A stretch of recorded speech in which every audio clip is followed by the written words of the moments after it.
Esse episódio das Fotógrafas de Quinta é patrocinado pela Alpha Photobook. Alpha Photobook, a encadernadora com o melhor prazo de produção de apenas 4 dias úteis e ainda com menor tabela de preços do mercado se comparada à concorrência. Alpha Photobook, excelência e rapidez para seus álbuns.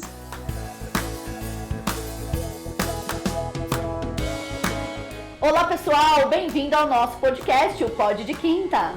Somos as Fotógrafas de Quinta, Mas o conteúdo é de primeira. Então pega sua bebidinha e vem com a gente!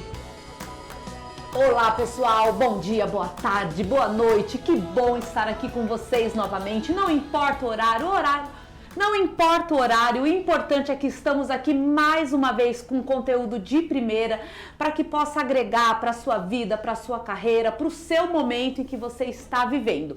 E antes de apresentar a nossa ilustre convidada, a gente quer agradecer o nosso patrocinador querido e especial, Alpha Photobook, onde você tem entrega, qualidade e prazo, tudo em um único lugar. A gente vai deixar as descrições aqui e qualquer dúvida pode contatar a nós ou a eles diretamente, porque a gente só fala daquilo que a gente realmente acredita, viu? Então vamos lá agora, vamos falar aqui da nossa querida, lindíssima, que adora uma câmera, ela tá se achando assim, a última bolacha aqui olhando para essa televisão, amo mulheres assim, eu também sou assim, gente, não posso ver uma câmera que eu já saio sorrindo. Vamos lá, primeiramente, muito obrigado por aceitar o convite. Bianca Ferreira é uma convidada que transformou a sua história em missão.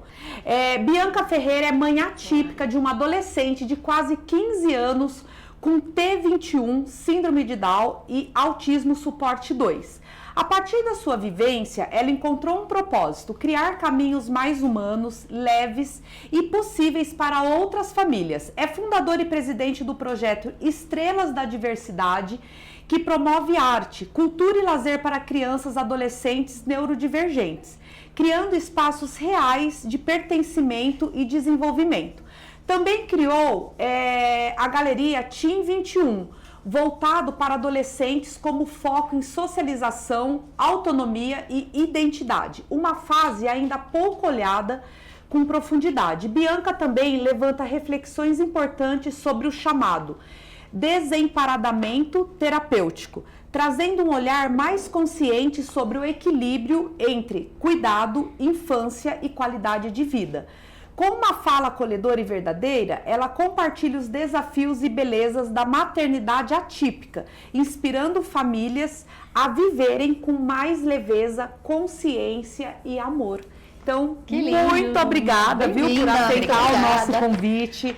Um assunto que é sempre muito bom, né? Trazer mais conhecimento, desmistificar muita coisa, né? Porque parece que é tudo normal, mas a gente sabe que a vida real muitas vezes ainda tem muita coisa para ficar normal, né?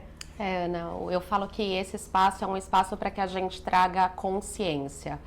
É como você disse, parece muito normal, mas a sociedade ela ainda tem muito que evoluir, né? Então, muito obrigada pela oportunidade, meninas, da gente poder trazer um pouquinho do que é esse universo neuroatípico ou neurodivergente.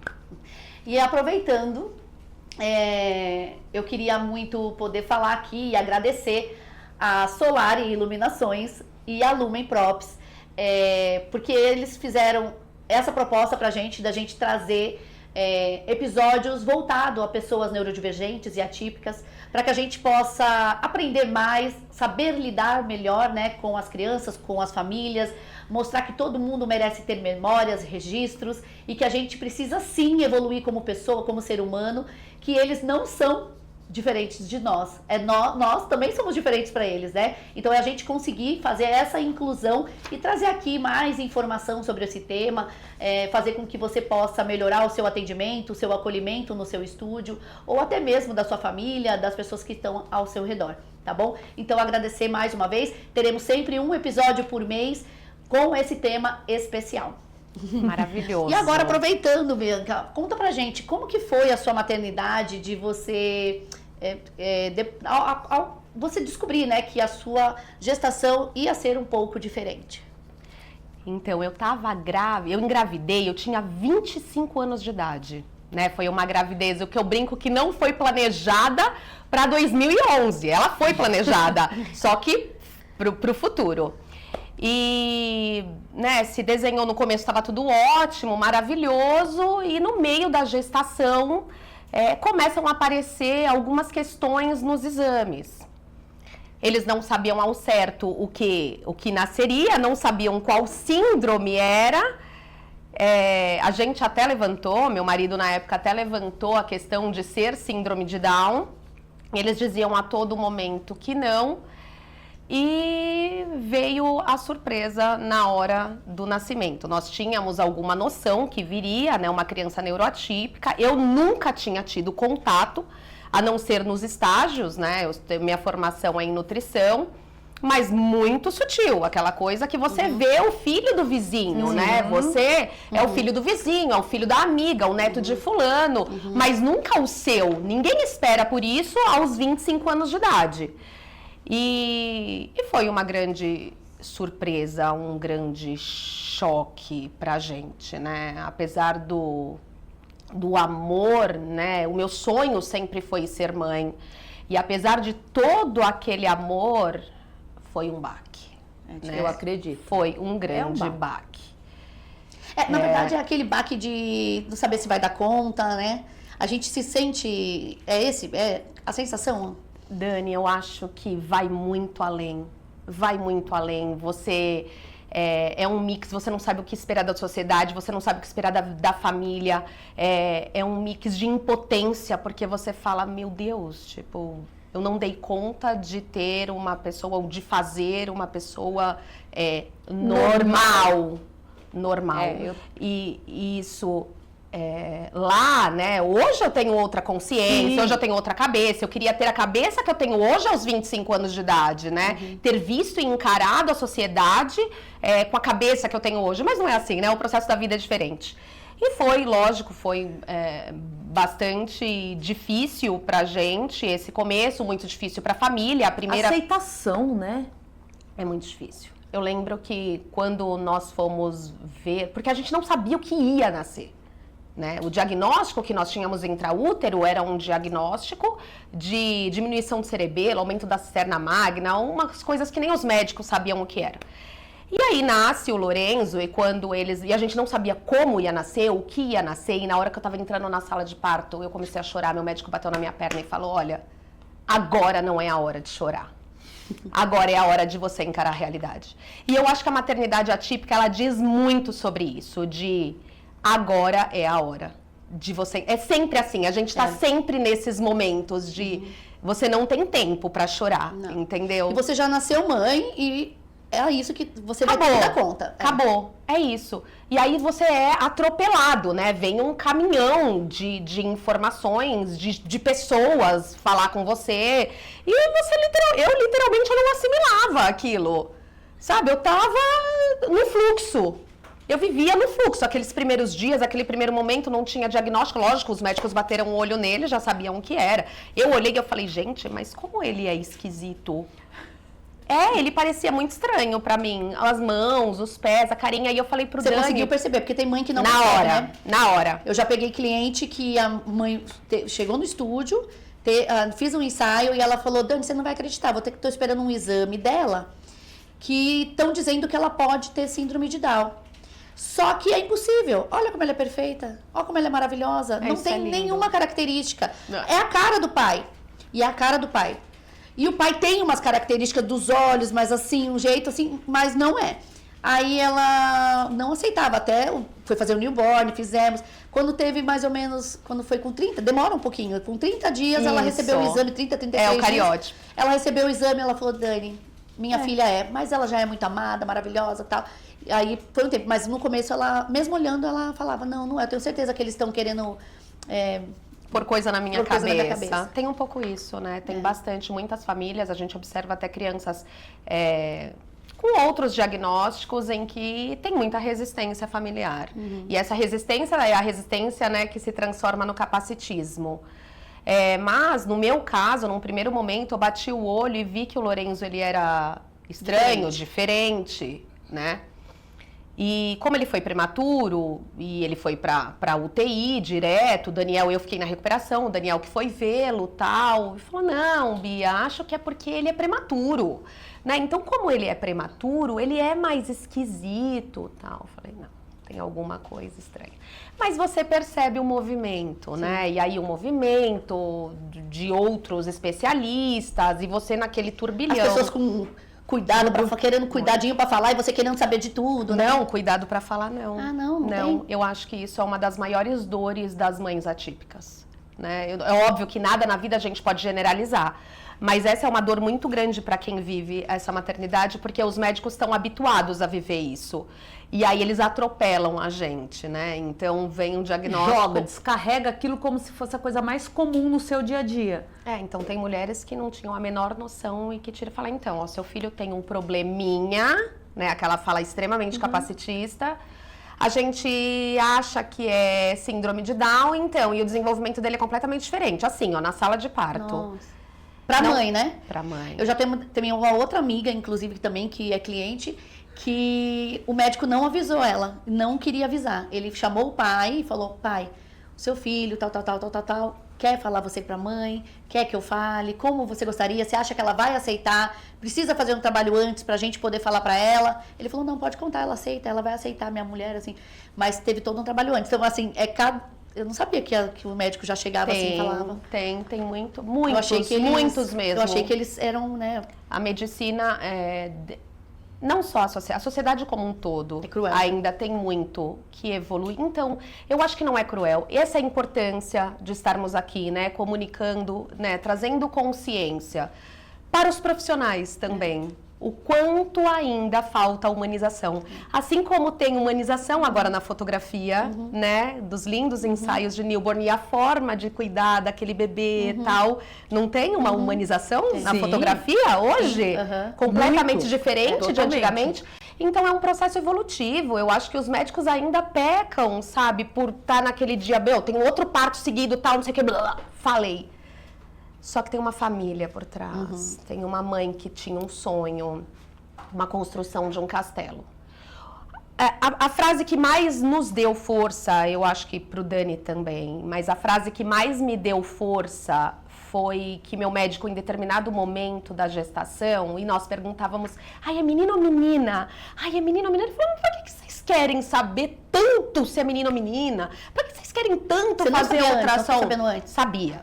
Mas quando a gente não tinha noção nenhuma que tinha alguma questão, porque começaram a aparecer as alterações, não sabia o que era, mas tinham alterações. Mas por que tanto que vocês querem saber? Porque é legal, pra comprar roupa, tal, não sei o quê. Ele falou, olha, a certeza de que é menino ou menina, vocês terão, sei lá, vou falar pra vocês uns 17, 18 anos, talvez a gente, não, a gente queria saber. Ele falou, olha, ele chamava a gente de meninos, porque nós éramos o casal mais novo que ele atendia. Não construam castelos sobre a paternidade e a maternidade de vocês. Essa frase, pra mim, ela vale ouro até hoje. Sob expectativa de qualquer coisa que eu tenho na minha vida como um todo. E não só em cima do Lorenzo, né? Então, quando o Lolo ele vai fazer uma atividade, ele vai fazer uma terapia, eu não fico estimando aonde ele vai chegar com aquilo. Então, se ele vai fazer uma fono, por exemplo, eu não estimo, agora ele vai começar a falar de tal maneira. Isso é a construção de um castelo. Isso é criar expectativa. E quando você deixa de criar essa expectativa dentro, no filho típico também, mas dentro do atípico, você vive uma maternidade atípica de leveza. Né? Então, os segredos não estão muito no processo terapêutico da maternidade atípica, mas como você encara. Pra tudo, né? Porque tudo que você cria muita expectativa, Sim, você se frustra diariamente, né? Exatamente. Então, tudo que ele conseguir naquela sessão de fono é lucro, tá ótimo, né? Isso é pra tudo, né? Pra tudo mesmo. Essa frase pra mim também foi impactante. Até fiquei Não com lágrimas. É porque a gente É cobra legal. demais, né? Eu cobro muito minha filha. E não tem porquê. É o momento dela, é na hora dela, né? Isso, então, e aí você se frustra, consequentemente nós frustramos os nossos filhos sem querer. Gera um estresse tremendo, isso impacta diretamente Já tá frustrada. no desenvolvimento, na criação. Sim. Você não atende às suas expectativas como mãe, É. se sente culpada, ela sabe que ela não atendeu a expectativa dela como filha. É. E se frustra também. Porque você sai do seu E- centro, assim, você faz coisas que depois você fala, por que eu fiz isso? Isso. E não tem porquê. Aí se você for prestar atenção, não tem porquê, né? A E eu gente acho aceitar também, é mais fácil. você pode até me corrigir se eu estiver errada, mas eu acho que quando você recebe um diagnóstico ou o bebê nasce, né, com a síndrome, o que acontece acho que chega até a ser vergonhoso, né? Porque o que a gente sente? Poxa, eu não tive um bebê normal e eu vou ter que sair da minha zona de conforto. Isso. Eu vou ter que sair, vou ter que aprender, vou ter que cuidar de um ser, talvez, pro resto da vida. Não vou poder me desligar. Não é? Eu acho que a A gente fica egoísta, a gente fica. pensa em várias coisas. Eu Na acho. hora, egoísta. gente, assim, pelo menos comigo, tá? Eu não tinha esse nível Aham. de consciência. Nenhuma, tá? Eu vou te dizer que eu não 25 tinha. anos também era tudo eu novo, né? vivia o agora. E graças a Deus, eu vivia o agora. Porque eu acho que eu teria enlouquecido. De verdade. Se eu tivesse esse pensamento, Sim. né, que eu... Porque eu abdiquei mesmo. Eu abdiquei da minha carreira Sim. profissional. Eu viajava muito a trabalho. Não tinha como. Então foi tinha como. Porém, eu fiz outra escolha, né? isso. A escolha que eu fiz foi de cuidar do meu filho, né? E eu abdico da minha vida profissional, abdico de N questões que vêm por trás da vida profissional para me dedicar exclusivamente a ele. É óbvio que teve o respaldo familiar, porque senão não seria aguentaria. possível isso, né? E eu abdiquei de tudo para estar com o Lorenzo, mas é porque eu não tinha a menor noção. Sim. Porque talvez eu tivesse conduzido de maneira diferente também. E o que ninguém conta sobre uma criança neurodivergente? Que você é pega de surpresa e no meio do caminho você vai sendo atropelado, assim. Que você terá que fazer renúncias, que você terá que fazer escolhas, sim.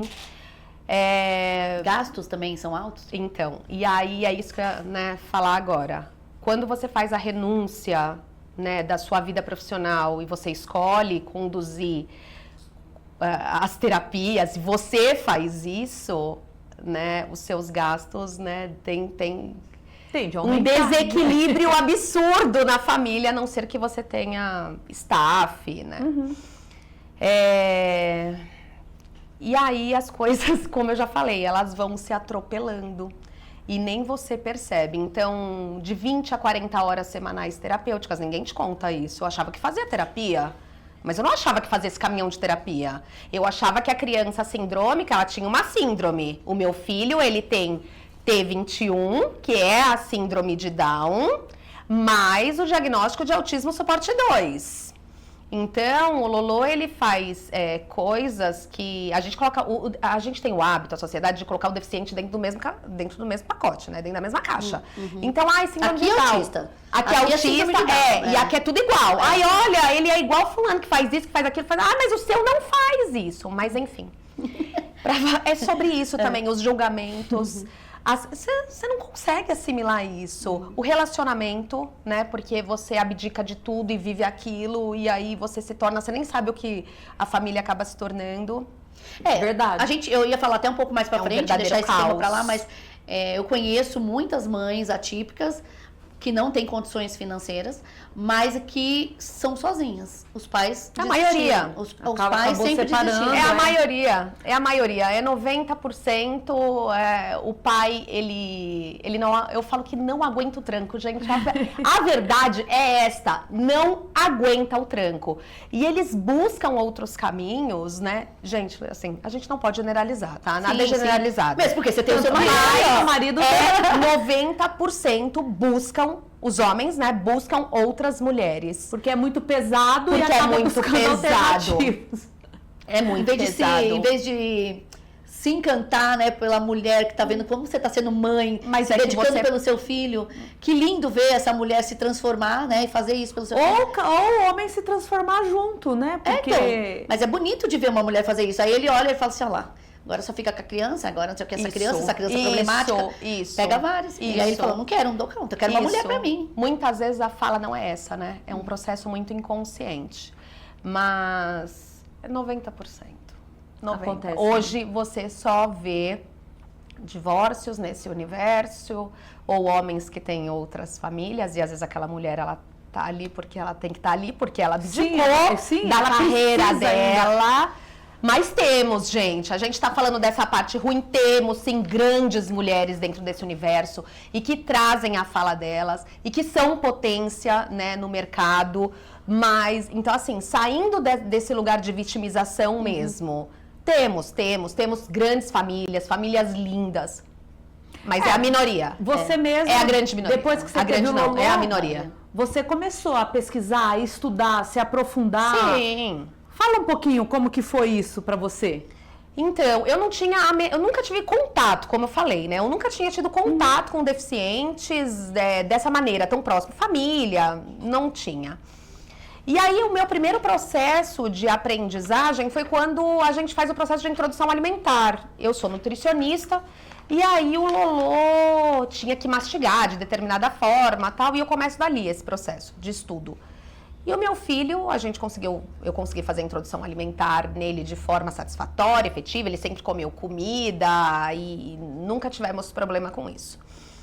E o pessoal, os terapeutas, ficaram muito surpresos com o processo de alimentação e como ele comia. E aí eu comecei a me dedicar nesse processo, né, de estudar a parte terapêutica da T21.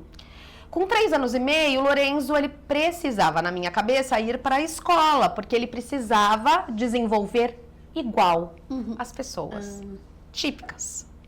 Porque eu ainda vivia um universo que não enxergava a exclusão. Porque a criança com deficiência... Na verdade, a gente não quer aceitar a exclusão, né?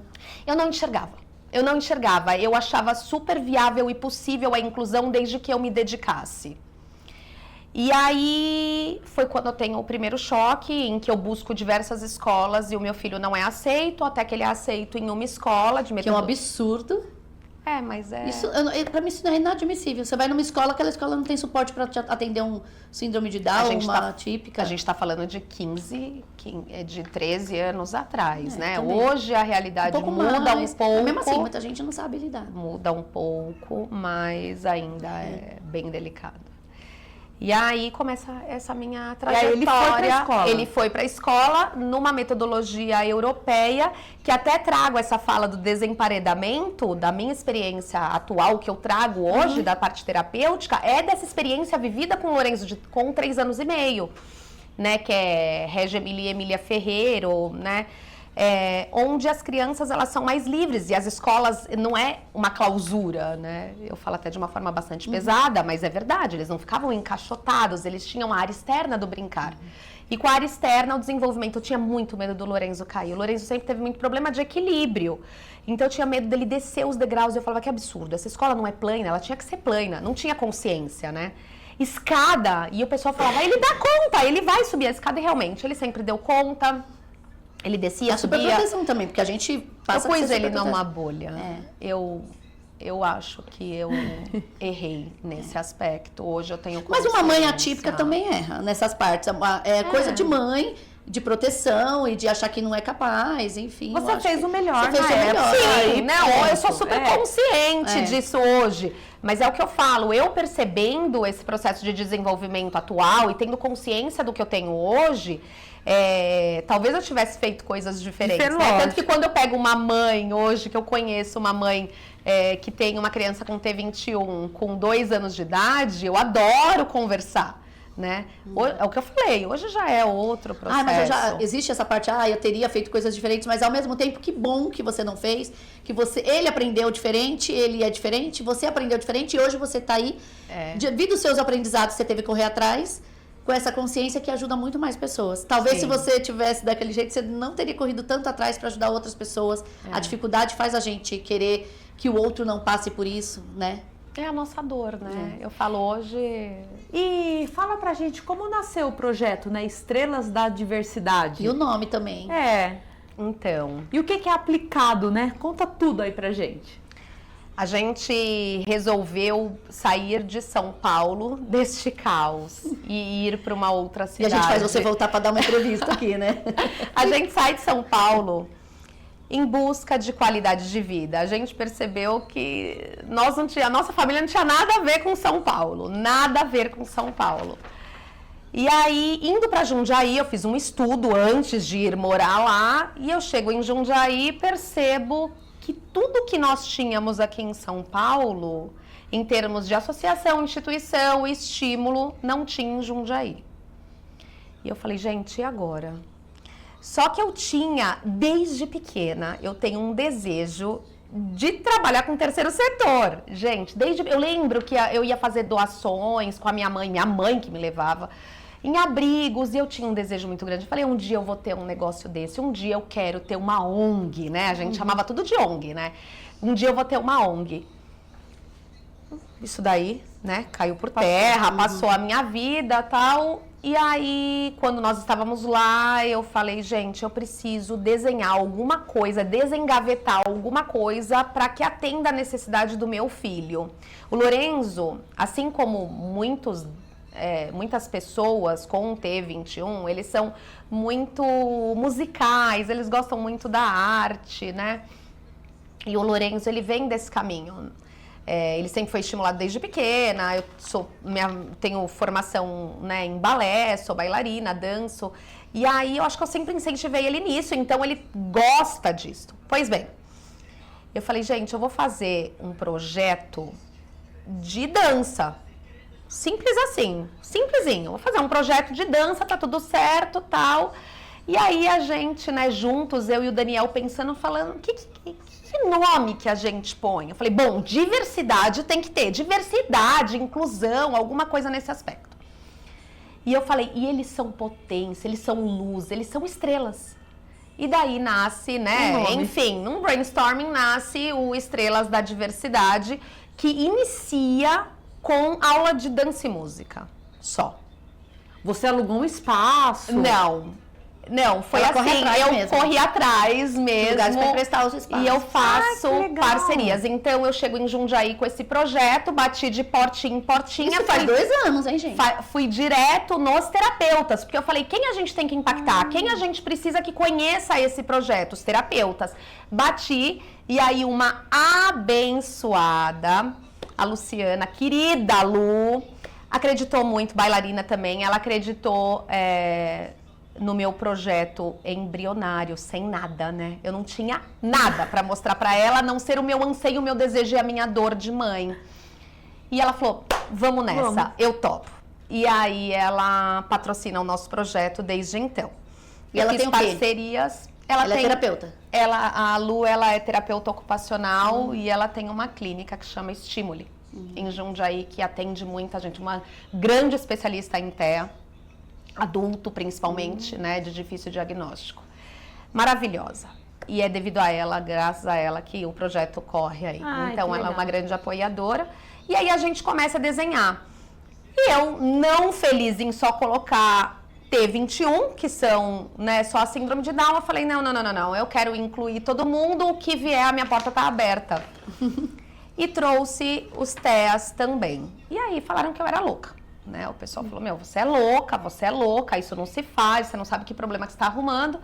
E aí chegavam algumas crianças tendo crise, né? Não é que chegavam tendo crise, tinham crises, gritavam, e para mim aquilo não era o menor problema, porque eu sabia que em determinado momento aquilo ia cessar. Porque realmente... Era para isso o projeto? Era para isso, eu acredito de verdade que a arte transforma. É real, é genuíno, né? Eu vivi isso na minha infância. E é genuíno, a arte, ela realmente transforma. E foi assim que se começa, né? Assim que dá início ao projeto, a gente foi lapidando. Hoje, atualmente, a gente tem diversos pilares, diversos projetos dentro do projeto. Então, tem o Estrelas da Diversidade, que é arte, cultura e lazer, atende crianças e jovens. nós temos o Galera Team 21, que é um trocadilho com o T21, Tá. que é um grupo para adolescentes, porque meu filho, com 15 anos de idade, ele queria Já uma é. namorada. E aí, onde que eu arrumo uma namorada para ele? Num grupinho de teen, né? De teen. Então, fizemos um grupo teen para eles dançarem, fit dance, dançar o funk, ter pool parties, irem pro boliche, enfim. Um processo que muito natural em São Paulo. Mas apesar de ser só, né, 40 minutos daqui, hoje levamos 3 horas, né? Mas 3 é horas, 40 minutos, seria 40 minutos daqui. Parece muito perto, mas ainda é muito distante a questão cultural. E eles ainda infantilizam muito o deficiente adolescente. Mas estamos aí, né, pulverizando informação, trazendo que eles têm o direito, né, de pertencer, de ser igual.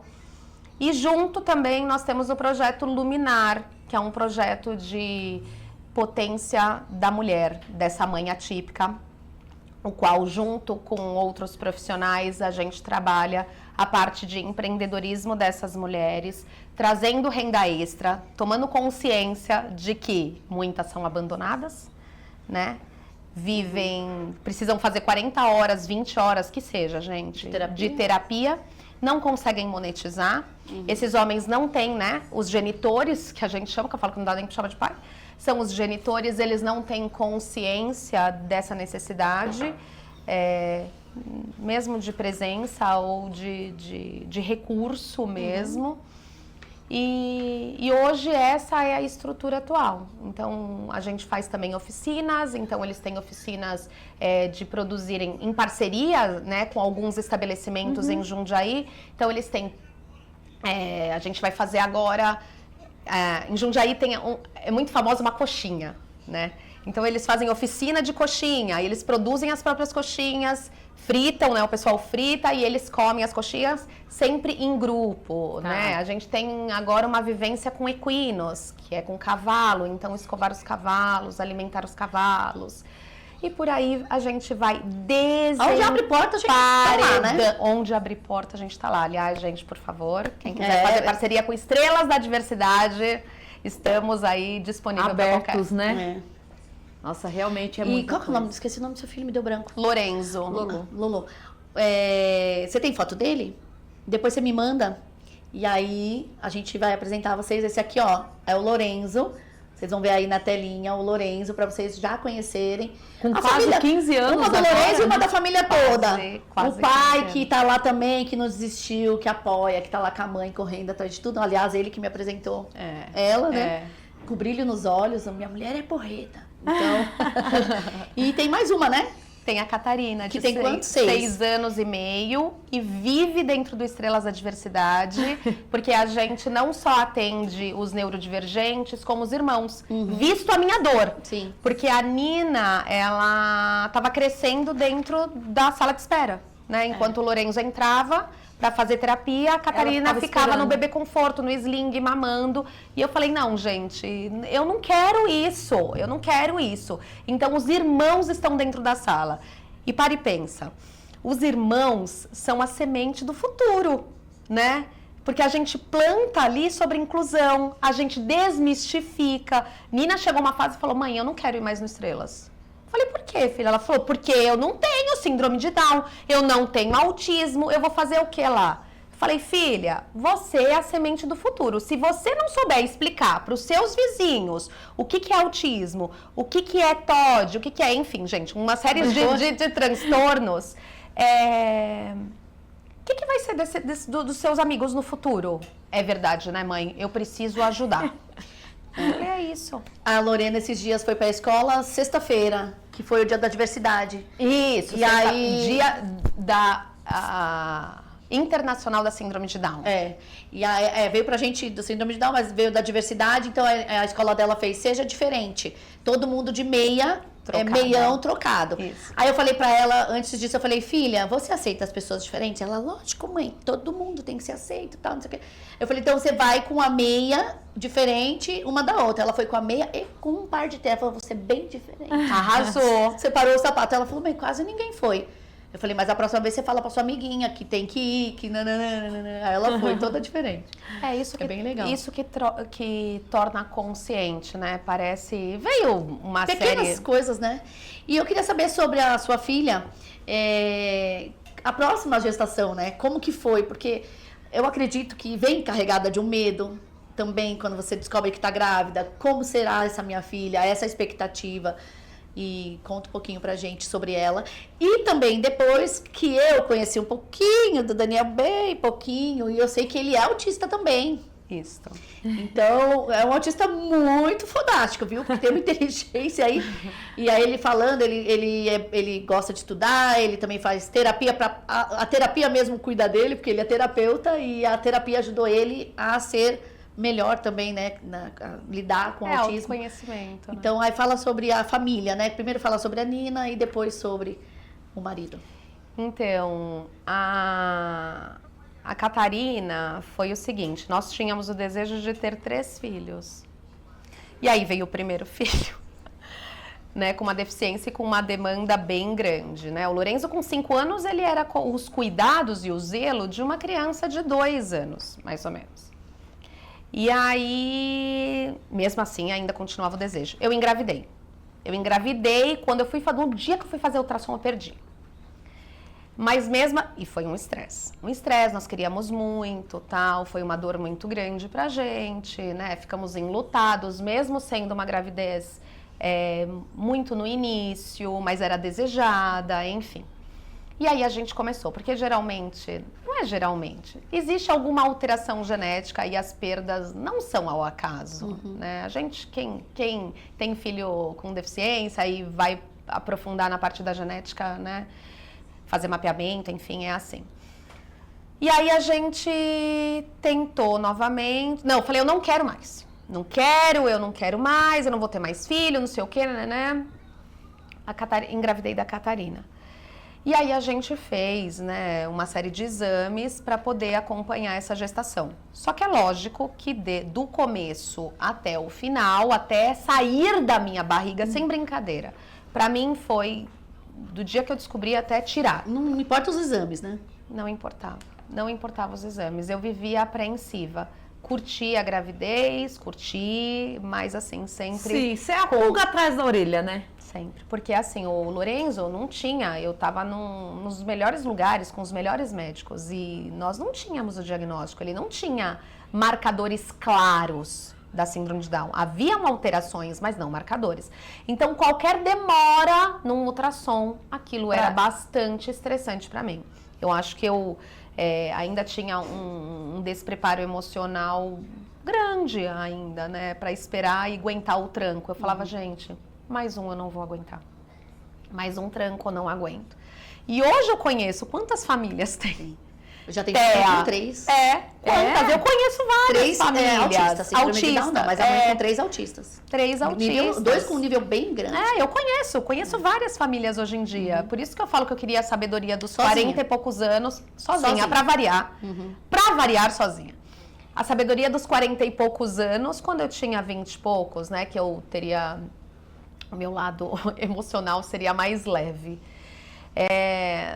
Quando a gente, né, vai passando o tempo e aquela demanda, e aí um estresse no relacionamento, né, por conta da demanda, eu não conseguia monetizar, eu não conseguia trabalhar. As escolas não aceitavam o Lolo de uma forma inclusiva verdadeiramente, gente, porque a gente precisa entender muito bem o que é inclusão, o que é pertencimento. O seu filho estar ali, mas ele estar brincando com outro assunto que não condiz com o que está sendo passado de conteúdo, isso não é inclusão. E por muitas vezes eu não aceitei esses processos, porque realmente eu sou uma pessoa chata, crítica demais, sou mesmo, principalmente com os meus filhos, e eu não aceitei isso e eu tirei o Lorenzo. Veio a pandemia, uma série de fatores, né? O Lorenzo tinha uma psicopedagoga, dava aula só para ele, e aí eu não conseguia engolir algumas coisas. E não consigo ainda, tanto que o trabalho e a luta é trazer mesmo conhecimento, capacitar profissionais, né? para que eles entendam melhor esse processo de humanização, pertencimento e inclusão. Porque senão a gente faz o que a gente chama de segregação. A gente pega os típicos e coloca aqui o brinquedinho, sabe? Aí ele brinca com esse brinquedinho, dá o tablet, dá um não sei o quê, dá um... E aí o que a gente está fazendo? A gente está fazendo segregação. Isso não é inclusão. Enfim. Nina nasce, passamos a pandemia, conduzimos, e aí a convivência minha com o meu marido, ela tinha alguma coisa esquisita, entendeu? Ela não era tão harmônica. Eu falava, gente, não é possível. Eu falei, Daniel, não é possível, cara, não é possível. Tem alguma coisa, ele explosivo, explosivo, explosivo. Até que... Quando eu começo o projeto, eu comecei a estudar, eu comecei a fazer muitos cursos, comecei a fazer mentorias. Quando eu estava no escritório estudando, que eu descia e ele estava lá embaixo na sala, eu falava, meu, você não sabe, é você. Ela estava contando um caso que é você, tudo que ela fala. Você vai dizer que eu sou louco, é você. Então, mas a fala é muito essa. Você acha que eu tenho um probleminha? Você acha que eu sou louco? Você acha que o problema sou eu? E não era muito a realidade da nossa casa, porque a gente já estava meio que começando a desconfiar disso. E aí eu falei, Dani, assim, eu acho que nós precisamos fazer um diagnóstico. E quando eu falava do meu filho, os médicos falavam que eu tava louca. Não é que eu tava louca, eu falava, mãe, você está procurando pelo em ovo. Por conta da deficiência intelectual, o seu filho... E começavam a explicar tecnicamente. Até que eu falei, Daniel, é o seguinte, a gente vai laudar você primeiro. E ele, com uma resistência, como, né, a maioria das pessoas, porque é difícil aceitar, né, gente? Não é tão fácil. E a convivência com a pessoa neuroatípica, gente, é muito difícil. Quem convive, quem tem relacionamento, quem é casado, conviver, gente, conviver, tá dentro do mesmo lugar, isso é conviver. Trabalhar com a pessoa neuroatípica, rigidez cognitiva, a gente vai falar, né, de questões sensoriais, é muito difícil. E aí veio o laudo do Daniel, de TEA, entendeu? TEA, suporte, ele só não foi pro 2 por outras questões aí, mas é uma pessoa, né, que precisa de bastante auxílio. E eu vou falar uma coisa, tá? É muito difícil, vira sarcasmo na família. Todo mundo trata isso... é autista, então, é autista, ironizando. Né? Nossa, não é possível, tal. Aí eu falei, gente, faz muito sentido. As brigas fazem sentido, tudo faz sentido. E quando você tem consciência... Por que o diagnóstico é importante? Eu falo que o Estrelas da Diversidade, ele não trabalha em cima de diagnóstico. Ah, legal, você tem isso, bacana. Mas onde é a sua potência? Você é bom em quê? A gente analisa, né, a criança. E aí a gente desenvolve a potência da criança. A gente não fica falando de diagnóstico, que tem, o que não tem, o que tem, não importa, já tem, tá lá, vamos trabalhar em cima disso. Quando você pega o adulto, né, no ambiente de trabalho ou dentro da própria casa, você sabe os limites. Então, o que gera uma crise, um letdown, você sabe o que é. E a partir dali você para, a partir dali você respeita. Você tá bem nesse ambiente? Agora ele fala, eu preciso ir embora em 5 minutos. Antes eu não entendia. Aceitava, ficava estressado, né? Antes eu não entendia. Por que você tem que ir embora? Tá adorando Por que você aqui, vai embora, tá meu? É do seu filho, é um evento do seu filho, é festa de aniversário, não sei o que, não dá... Ele falou, eu não aguento mais. Eu preciso ir embora. E aí, hoje em dia, existe, né? A gente hoje tem salas de descompressão dentro de ambientes, né? Evoluímos bastante. Hoje é comum usar abafadores nas crianças, nos adultos, né? Tá aí o Lollapalooza acontecendo, que tem, né? Tudo isso.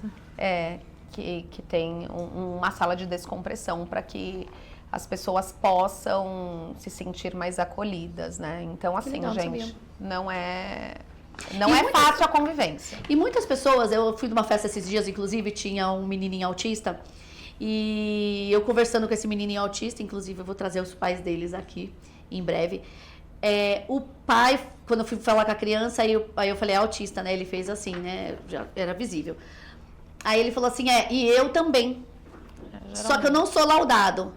Eu descobri que eu sou autista só de ver meu filho.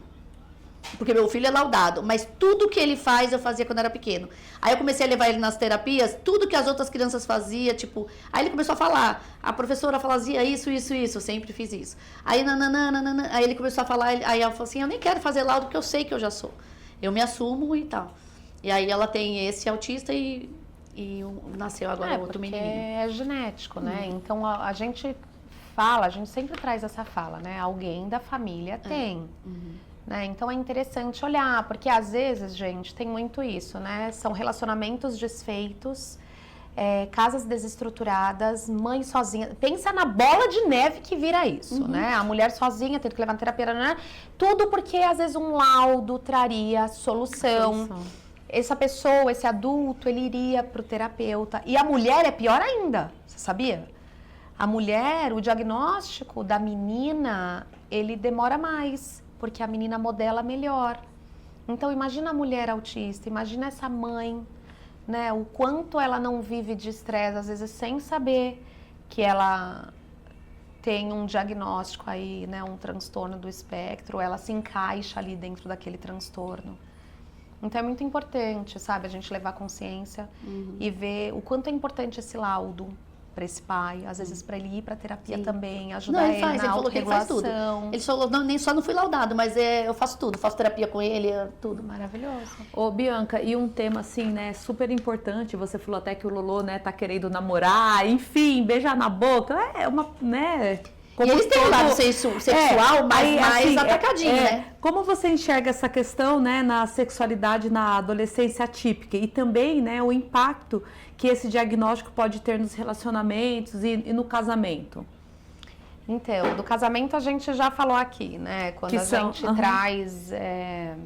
Nossa, são muito profundos, a gente pode ter um momento só para falar disso, né? Mas é a minha luta, né? Principalmente onde eu estou atualmente. As pessoas têm o hábito ou a cultura de infantilizar a pessoa com deficiência. Infantilizar nas roupas, infantilizar com os brinquedos, infantilizar com os personagens. Não que eles não gostem, que nem o Lorenzo, ele gosta de super-heróis, mas quem não gosta? Quantos adultos gostam de super-heróis, né? Ele gosta de personagens lá do YouTube, dos canais de YouTube, que são mais infantilizados. O que a gente faz? Não incentiva. Não estou dizendo que é para erotizar. Não é isso, não é sobre erotização, mas é deixar viver a fase atual. Hoje o Lorenzo, ele é um menino de quase 15 anos de idade. Então, o que fazem os meninos de quase 15 anos de idade atualmente? Então, quando ele traz a fala, minha namoradinha, que não sei o que beijou na boca, né? Não cabe a nós trazer a fala de que ele é uma criança. E aí existe... Porque ele tem 14 anos, 15 anos. Ele tem 15 anos. Então assim, vamos lá brincar. O adulto tem muito isso. Você convida um adolescente, o seu sobrinho, você convida seu sobrinho, 15 anos, ele tá lá com o fone dele, com o celular dele. Você fala, João, vamos lá brincar de bola com a tia? Você faz isso? Brincar não. Vamos jogar uma bola aí, amigo? Né, então, por que você convida a pessoa com deficiência pra brincar? Gente, assim, existe o brincar. Eu amo brincar. Eu amo a infância. O brincar é importante, o brincar é vivo, o brincar resgata. Tem que respeitar a idade, né? Mas é no tema infantilizar mesmo, né? A pessoa, ela fala com esse... E, Bianca, vou fazer uma pergunta que realmente eu já escutei de pessoas, mas eu sou totalmente leiga nesse assunto, até a Dani comentou aí. Essa parte da sexualidade, é verdadeiro que o pessoal de síndrome de Down tem uma vontade mais... Tem uma vontade maior? Sexualidade mais aflorada? Essa pergunta é bem legal. Essa fala, ela é uma fala que sempre trouxeram. Eu sempre escutei. Mas ela é uma fala capacitista também, né? Porque o que acontece com eles? Mas eu já escutei as mães falando. Isso! Você sabe que síndrome de Down, porque ele vai... cuidado, ele vai... Sabe que eles são mais aflorados, eles gostam de... Mas o capacitismo, ele tá dentro de casa. Eu me vi extremamente capacitista, foi um choque pra mim, eu surtei. A hora que eu percebi o quão capacitista eu era, para eu me desconstruir nesse capacitismo todo, foi uma dor para mim, foi difícil. Então, o que acontece com a pessoa com síndrome de Down? Que diferente da gente, eles não têm muito filtro.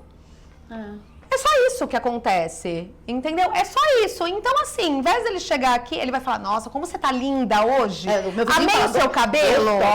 Gostosa. Você tá linda, que nem meu filho ama a Anitta. E aí você fala, Lorenzo, por que você gosta da Anitta? Ele fala, porque ela tá com a bunda de fora. E eu fui linchada por isso. Mas Muitas vezes. é verdade, né? Só que assim, aí a gente... É sem filtro. Ela é uma... Ah, mas você deixa ele ficar vendo essas coisas? Não, gente, não é isso. Eu não coloco um programa pra ele assistir e falo, agora você vai assistir a Anitta, que ela tá com a bunda de Só fora. que tem shows que passam e a próxima convidada é uma mulher que traz a erotização, que é o que tem no nosso país. Aí cabe a cada família, gente, se filtra ou não, se vai assistir ou não. Ou você Então, vive a assim, realidade, né? Porque você pode assistir, mas ele não, por quê? Então, assim, essa fala da sexualidade, ela é uma fala o qual, sim, cada um desenvolve no seu tempo, cada família com o seu valor, tem famílias, né, assim como a menina, o menino típico, o qual a mãe fala, não, você tem 15 anos e você não irá namorar agora, porque você estuda, enfim, questões daquela família. E existe aquela outra família que fala, tá tudo ótimo, entendeu? Pode namorar. Pode namorar.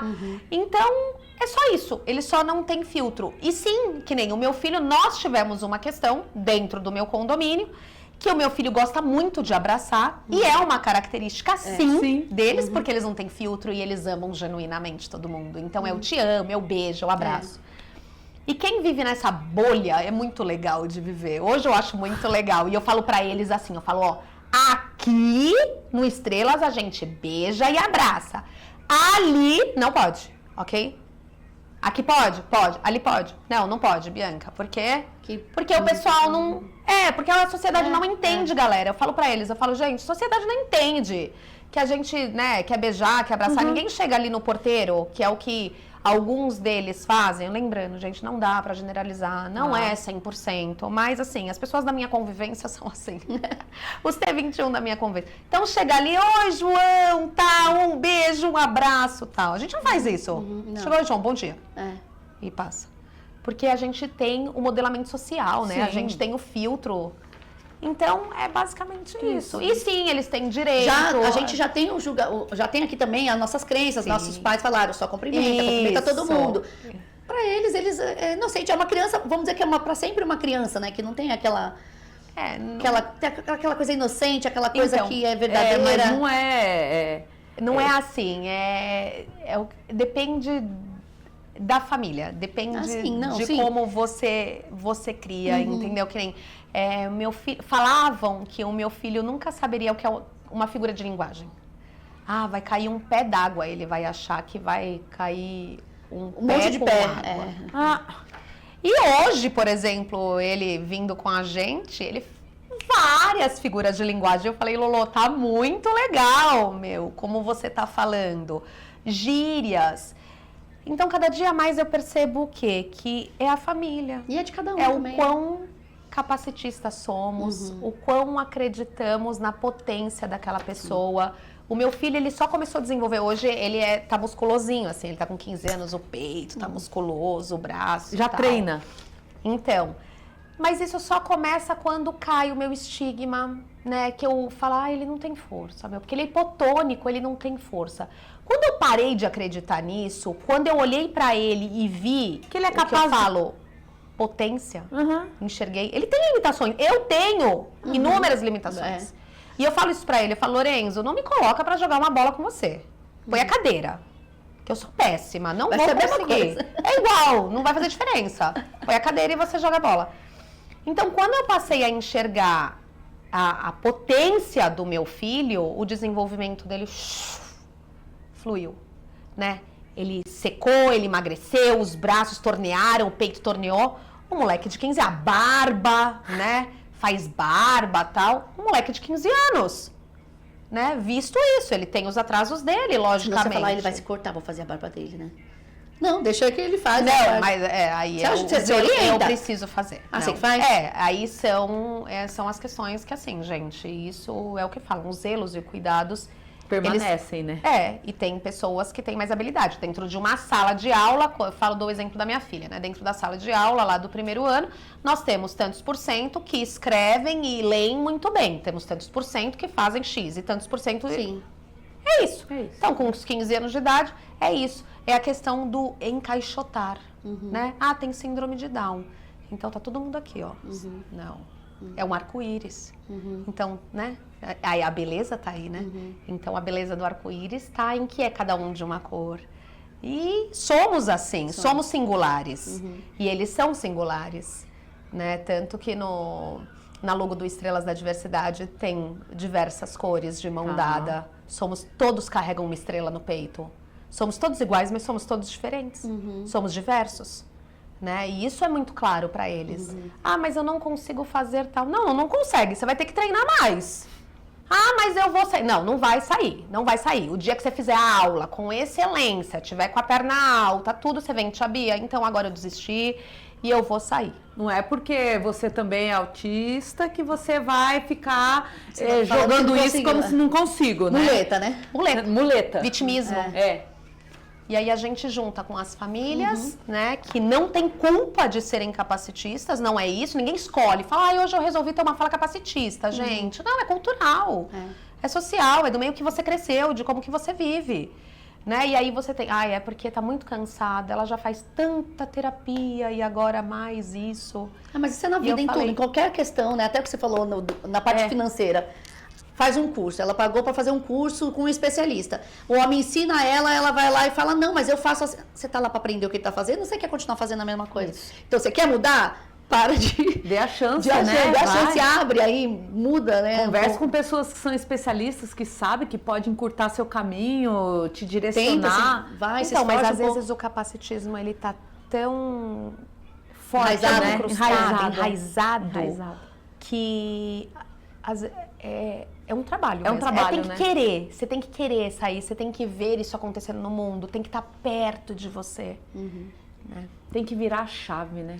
Mas eu sinto que você vai ter que vir de novo, porque a gente não fez nem metade do que a gente queria falar. Você ainda falou, né? A gente vai falar e não dá nem pra falar. Eu falei, 10, eu falei, nossa, gente. Mas eu queria que você me falasse que quando eu fui fazer isso aqui, eu queria entender um pouco mais sobre o desemparadamento terapêutico. O que seria isso? Então, falando um pouquinho do que eu já falei. Quando o Lorenzo estudou com uma metodologia de educação europeia, eram pessoas maravilhosas e me trouxe outro olhar para a educação, muito diferente do Brasil.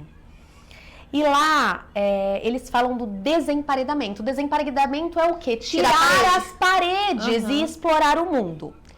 Visto isto, eu fico ainda muito incomodada. Terapeutas, eu amo vocês são ótimos, maravilhosos, mas me incomoda crianças estarem 20 horas dentro de um consultório fechadinho, né? Não estou dizendo que eles não tenham que fazer a terapia. E aí eu brinco que o que há no Estrelas não é terapia, mas é terapêutico. Só para que vocês saibam, dentro da aula de balé, a gente tem uma fisioterapeuta, uma psicóloga e uma nutricionista formada em balé, todas elas, tá? Você? Não, aí tem uma professora. Eu fico fora com as mães, sempre mediando uma conversa para que ninguém fique ali no celular o tempo inteiro. Então a gente sempre traz assuntos, a gente faz um bate-papo, sempre trago essa mediação.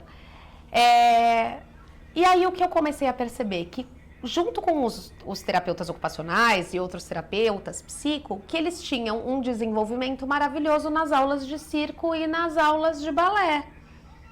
Eles desemparedavam, eles iam para outro lugar junto com várias crianças, tinham crises, no começo ou não. E aí, não feliz com tudo isso, eu falei, eles vão pro palco. Todo mundo junto. Aí a galera falou, não, você é louca. Não, eu falei, não sou louca. Eu já vivi uma experiência parecida com essa, em São Paulo. E isso vai dar certo, isso dá certo. E aí, num primeiro momento, eu não fui inclusiva, né? As crianças de suporte 3, elas não foram pro palco. E eu falei, eu não fui inclusiva o suficiente. Na próxima apresentação, eu preciso colocar todo mundo dentro do palco. E que é um desemparedar. Aquilo é extremamente terapêutico, gente. Eles se transformavam depois da apresentação, Porque tem toda uma questão de previsibilidade, reconhecimento de palco, reconhecimento de espaço, som, música, luz, é muito estímulo, o som é alto, a luz é forte, é um calor na coxia para poder entrar no palco, tem o tempo certo, né? Tem atrasos, e eu tenho criança dentro do projeto que não pode, eles, tudo por número, né? Então, se eu falei que tem que entrar... 13h52 é 13h50, tá monitorando. Então é o que a gente fala de previsibilidade. E aí, enfim, o que nós observamos com esse decorrer é que só teve evoluções, né? Então hoje a gente tem o Mão na Massa, que é um processo terapêutico de integração sensorial, onde eles lidam, né? Porque principalmente todos nós temos um pouco, né, de questões sensoriais. Não necessariamente você tem um diagnóstico sobre isso. Pode ser só uma hipersensibilidade, mas que é 1 hora, 2 horas de um processo terapêutico. Você sabe que você falando isso me veio na cabeça agora, eu com, sei lá, 8, 9, 10 anos, qualquer coisa naquela época que tirava a gente de dentro da sala, uma aula de ciência, às vezes era uma delícia, que eu cheguei até assim, eu senti agora, era raro, mas quando tinha, era como se fosse um prêmio aquilo. Agora, deixa eu te contar o que o meu filho me falou esses dias. Hoje eu não gosto da educação física porque é dentro da sala de aula. Já viu isso? Eu falei, nossa, é sério isso que você tá falando? Ele é. Eu falei, nossa, era a parte que eu mais esperava, porque a gente fazia caça não sei o que na escola, quando eu era nova. Hoje tem aula de educação física, uma semana jogando bola, uma semana dentro da sala de aula. Como pode, gente? Eu não concordo com isso. Eu não concordo nem de todas as aulas serem dentro. Vai fazer matemática na natureza, a escola tem um pátio maravilhoso. Então, foi isso. Então, assim, todas as famílias, raras exceções, têm questões com a escola. Não vou chamar de problema. Tem alguma questão com a escola. E aí, o Estrelas, ele vem um pouco como suporte para isso, sempre tentando um processo, né, de evolução e trazendo experiências e trazendo vivência. Então, por exemplo, a vivência que a gente vai fazer com equinos, que será nesse final de semana, é para isso. A gente vai trazer, né, questões sobre a fauna. Ali a gente está no meio, porque vai ser no Aras. Então ali a gente está no meio, né, do ambiente também. O flora, de repente aparece um esquilo, a gente vai falar do esquilo. Aí a gente vai falar da pata do cavalo, aí a gente vai falar disso, vai falar daquilo. E quando você viu, nós tivemos uma aula ali sobre equinos, através de toque, de vivências, do sentir. E sem paredes. E aí vai ficar na memória, já vai lembrar muito mais, porque viveu a experiência. Viveu, Vivência. Lá em Vinhedo agora tem um colégio que ele é com menos paredes, as aulas saem da sala. Isso. Chama Álamo. E aí você tem o desenvolvimento da criança de forma geral. Então você imagina essa criança, ela tá sentindo o sol, mas tá muito calor, ela sobe, ela desce a escada, ela faz isso, ela tá no movimento e tal. É o movimento. Eu acredito que o movimento desenvolve, eu acredito que o movimento transforma. Somos movimento. Se não fosse esse movimento que estamos fazendo aqui, como traríamos consciência sobre os neuroatípicos? Né? Então, eu sempre trabalho dentro do projeto em cima disso, que a gente sempre tenha movimento. Porque quando a gente fala, né, antigamente, teve até uma campanha muito forte agora nos Estados Unidos falando do retardado, né? Que é retardado. Retardado é atrasado, ele é parado, muito consequente, né? Tá parado, não desenvolve, tá atrasado. Ficou um retardo ali. E eu tô falando sobre tudo, tá? Não é só sobre pessoas, eu tô falando sobre tudo, sobre um trabalho, sobre qualquer coisa. E quando a gente gera movimento, a gente evita, né? Estar parado, estar atrasado, estar... Então, eu acho que é muito sobre isso. O desemparedamento, ele traz isso, né? O trabalho do Estrelas não é terapia, mas é terapêutico. Entendi. Que lindo. Muito lindo. Gostei. Bom, muito assunto. Realmente, hoje eu aprendi, assim, muito. Bom, estamos chegando ao fim novamente. Com certeza você vai ter que voltar aí com um outro tópico, porque tem muito assunto, tem muita coisa, muito prazer. Né? Mas o que me deixou hoje, assim, de coração bem aquecido é que aos 25 anos... uma garota, uma jovem foi pega de surpresa, mas deve ter tido um motivo nessa vida, uma missão, né? Deve ter tido uma missão. Hoje uma mulher que se aprofundou, que lutou, que ajuda pessoas, né? E com certeza, eu nem vou perguntar isso, mas com certeza ajuda sem ter um retorno financeiro, né? Grande. Com certeza isso realmente é amor, é dedicação. Então é isso, gente. Tudo que você se propõe a fazer, né, ou coisas que aconteçam na vida de vocês, deve ter um porquê, né? E uma hora a gente acaba entendendo isso tudo. Eu queria que você deixasse uma última frase, né, para mães que talvez sejam iniciantes nessa jornada, mas que saiba que todo túnel tem a sua luz lá no final. Eu acho que a frase, para mim, como eu falei lá no começo, é a número 1, não construa castelos. E a número 2, o seu filho não é a deficiência. O seu filho é potência. E se você acreditar nele e enxergar isso nele como potência, você vai ver grande evolução, um grande desenvolvimento, porque pra gente que é mãe atípica, um pouquinho que ele faz na terapia, nossa, é uma delícia. Então você verá com certeza assim, um mundo de oportunidades para o seu filho.